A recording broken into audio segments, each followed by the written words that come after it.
خیبر پختونخوا میں نئی کابینہ کی تشکیل کے لیے رات گئے تک اہم مشاوروں کا سلسلہ جاری ہے۔ پارٹی ذرائع کے مطابق سہیل آفریدی پر کئی سابق وزراء کو شامل کرنے کے لیے شدید دباؤ۔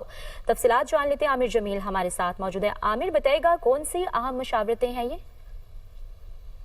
جی بالکل، دیکھیں وزیر اعلیٰ خیبر پختونخوا نے پیر کے دن حلف اٹھایا اور اس سے اگلے دن ہی وہ اسلام آباد روانہ ہو گئے تھے اور رات گئے کے پی ہاؤس اسلام آباد میں کئی اہم سینئر رہنماؤں کی وہاں پر آمد ہوئی اور کابینہ کی تشکیل کے لیے ان پر کئی طرف سے دباؤ ڈالا جا رہا ہے۔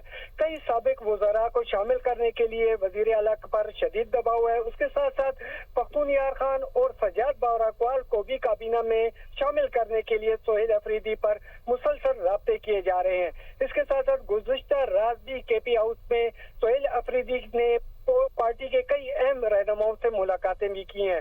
پارٹی کے بعض حلقوں کی جانب سے تیمور سلیم جھگڑا کو صحت کے بجائے خزانہ کا مشیر بنانے کے لیے دباؤ بھی ڈالا جا رہا ہے۔ اس کے ساتھ ساتھ مرکزی سیکرٹری جنرل سلمان اکرم راجہ کی سہیل آفریدی صاحب سے بھی کابینہ کی تشکیل سے متعلق 3 ملاقاتیں ہوئی ہیں۔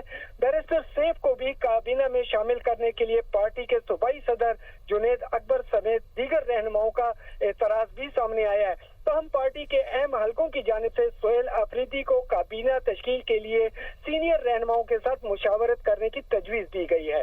جی بہت شکریہ آپ کا عامر جمیل، اپڈیٹ کر رہے تھے آپ ہمیں۔